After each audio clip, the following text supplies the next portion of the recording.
Good morning, good morning, good morning. Happy Thursday, happy Thursday.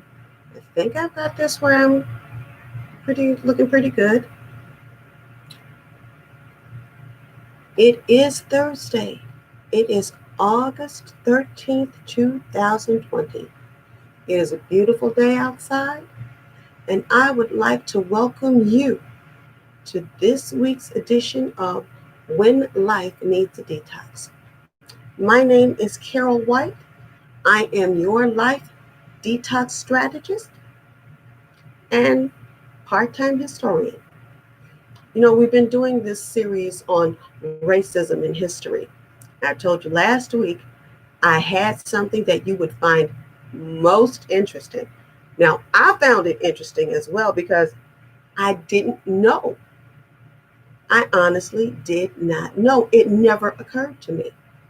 So we're going to get started because it's kind of long. Today's topic, or this week's topic rather, is little known Black history fact, for me at least.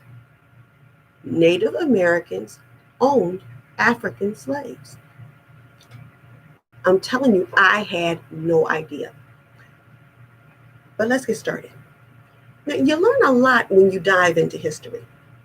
You learn even more when you dive into history in an effort to support, quantify, or dispel known truths, myths, or misconceptions. Well, I had an eye-opening revelation over the past week. I had no idea that Native Americans owned African slaves. All I knew of slave ownership concerning the Native Americans is one, that they were slaves, and that two, when they decided to do the raids and they were fighting for their lands, they enslaved white women and children.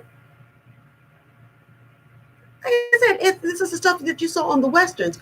So this was, and they really didn't say a lot about it in school. So this is what you knew of slavery and Native Americans. And like I said, the aspect of Native Americans and African American slavery has never come up. It never even came up while I was in school. And I think it deserves to be looked into.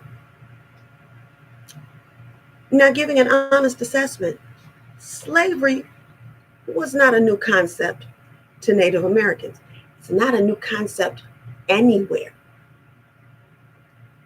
Side note, every civilization has had slavery. But sticking with the Native Americans, these tribes accumulated slaves as spoils of war.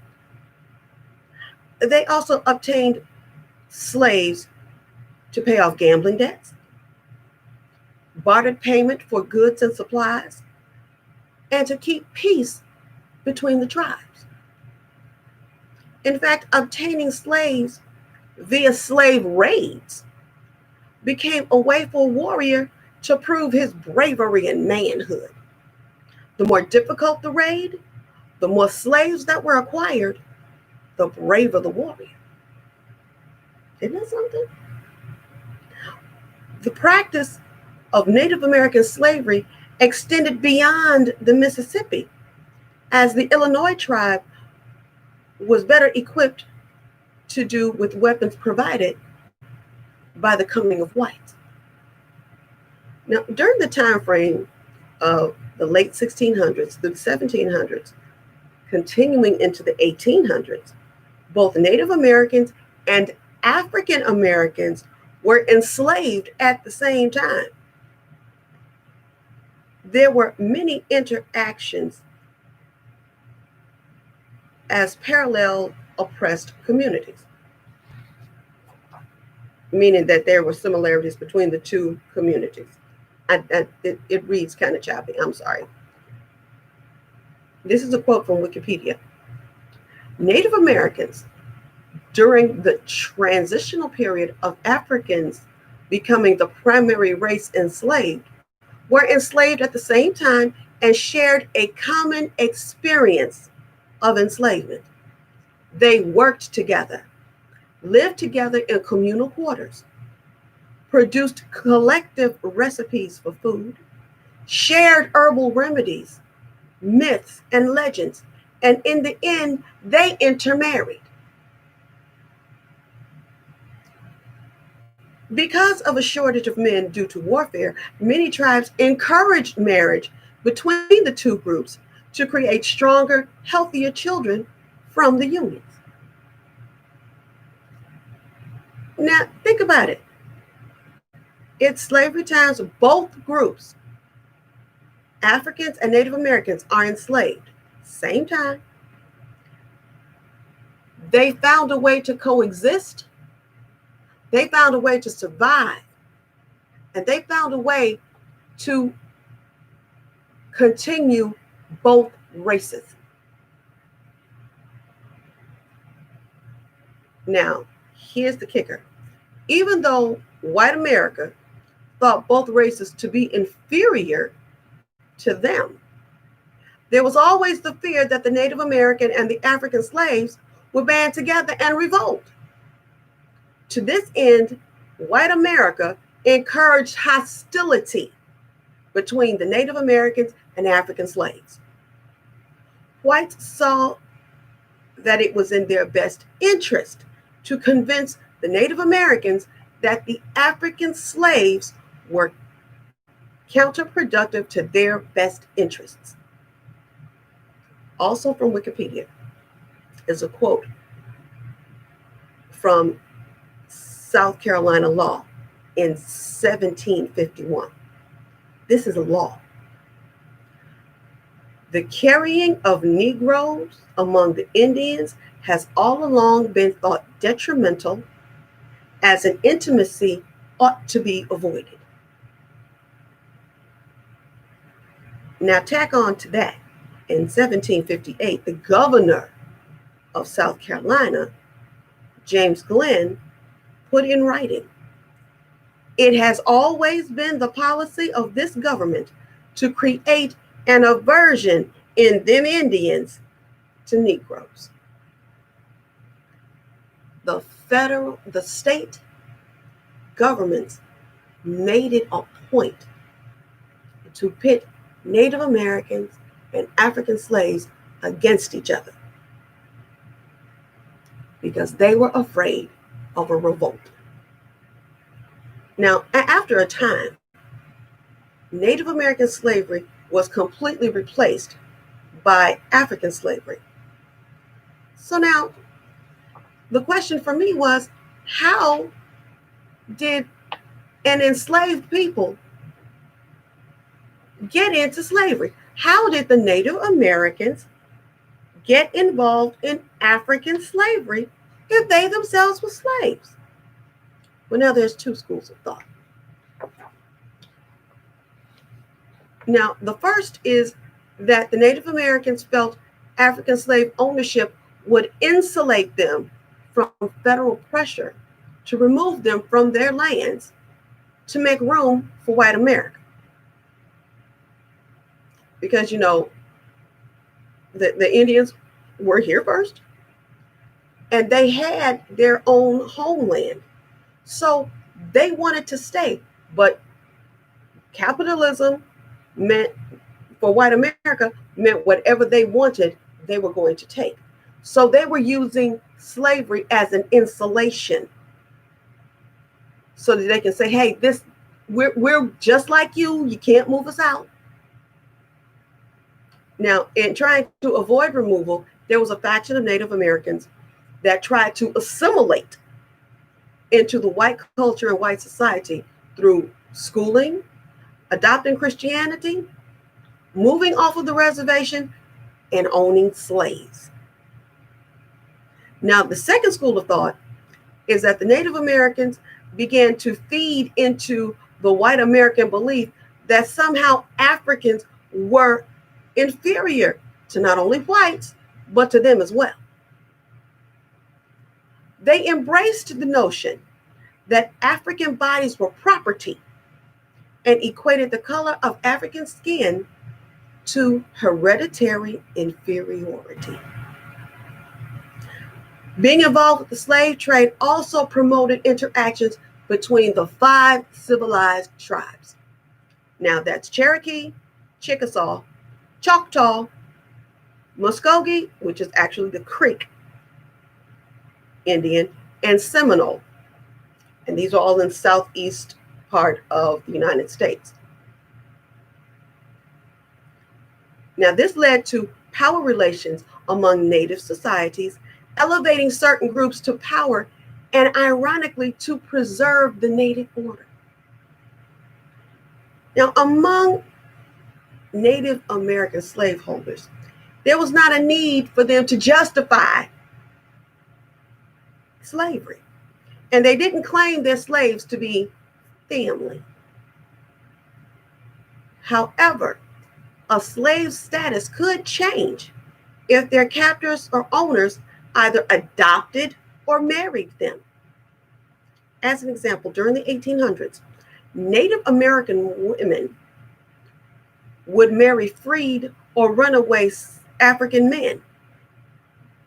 This was due to a shortage of Native American men within their villages.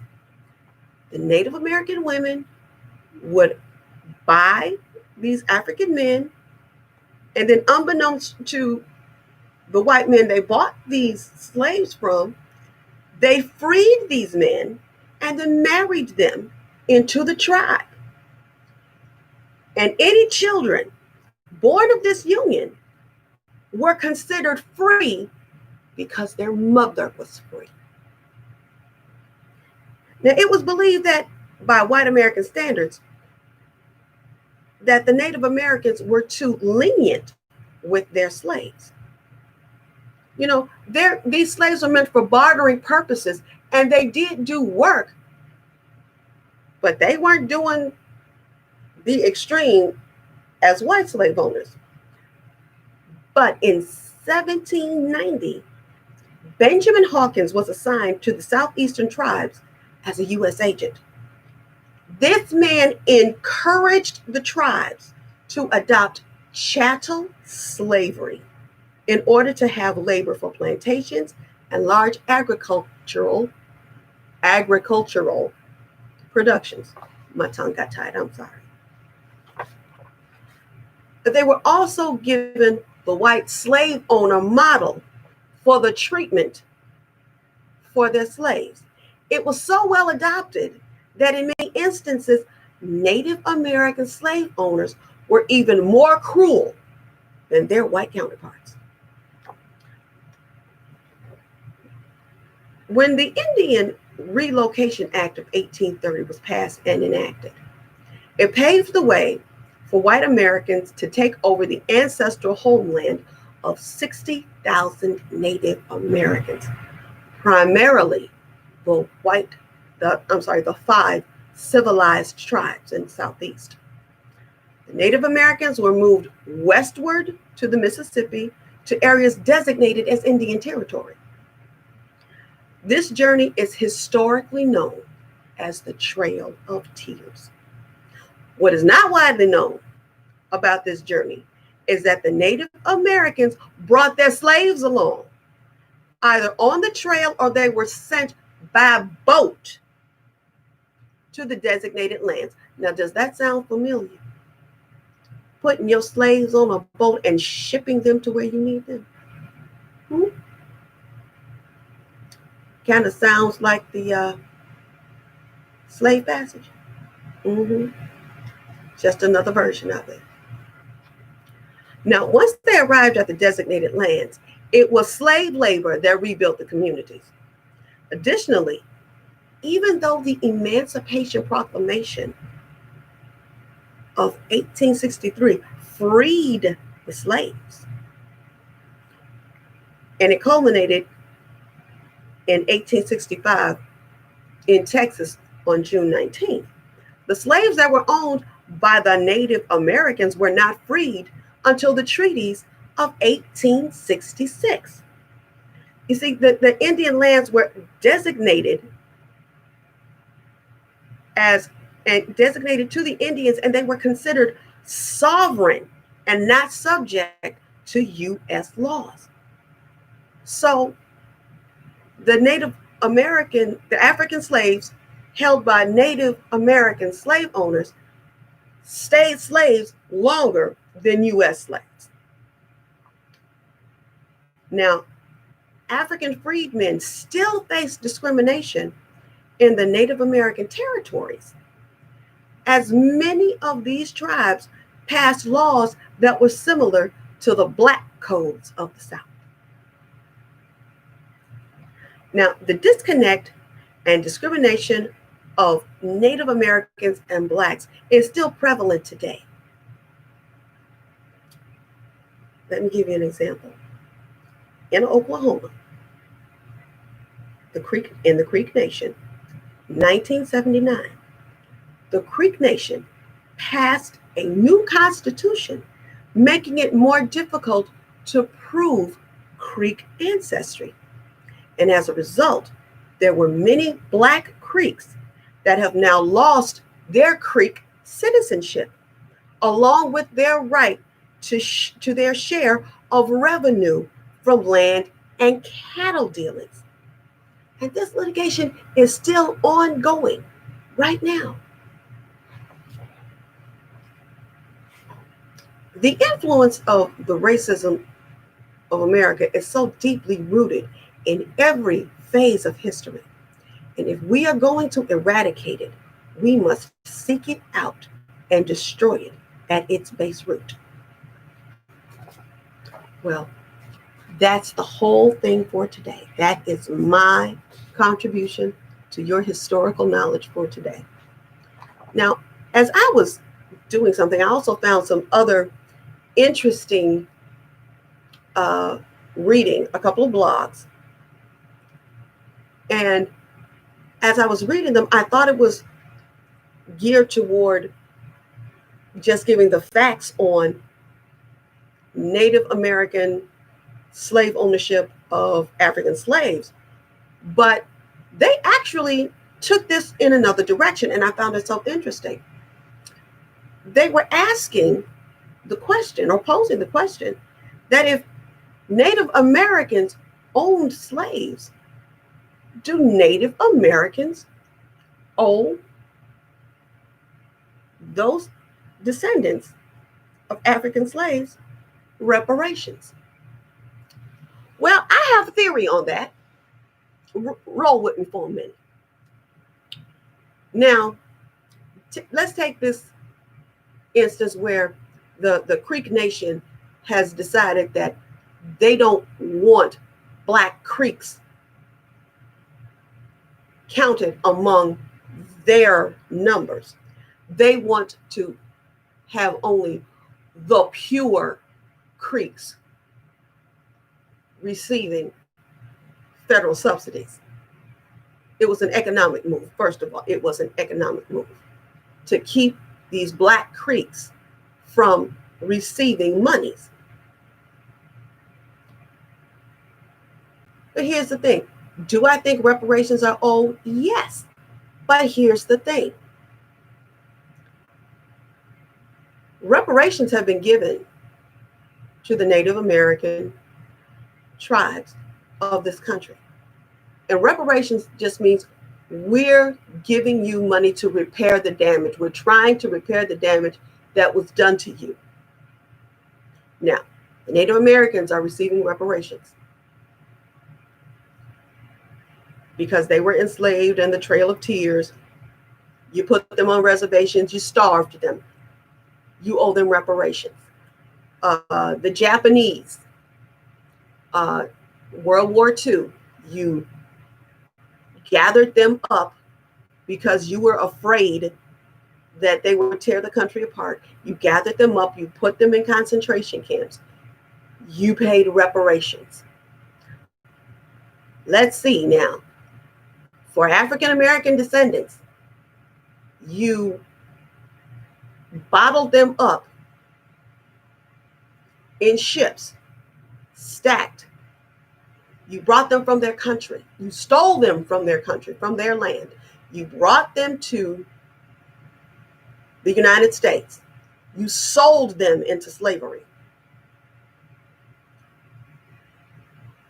You enslaved them for decades. You freed them. Then you reneged on your word. Then you tried to re-enslave them during the Reconstruction. You had Jim Crow, segregation, the fight for equality. But these people, these African descendants, you don't owe reparations to. And you influenced it. Just look at this with the Native Americans. They weren't treating their slaves the way whites were.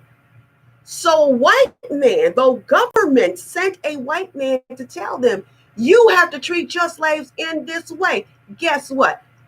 I agree. The question is, are reparations owed? Yes, the U.S. government owes reparations. Now, this is just me. The U.S. government owes reparations to African slave descendants for the slavery and for their influence on other races on how to treat slaves. Never open up a Pandora's box unless you know what's in it. Well, that's my time for today. I've kept you guys almost 22 minutes, so I'm going to wrap this up. And I'm going to tell you that this has been this week's episode of When Life Needs a Detox. Come and see me next week, Thursday at this time. We will have more to discuss. And guess what? I already know what some people are going to say. Why are you complaining about slavery by whites and Native Americans? What about Black people that owned slaves? Well, guess what? That's what we're going to talk about next week. I haven't left anybody out. I just didn't get to it yet. Look, I love you all to the moon and back. This has been this week's episode of When Life Needs a Detox. I want you to do everything you can until we see each other again to live your best life. Later, Gators. I'll see you next week.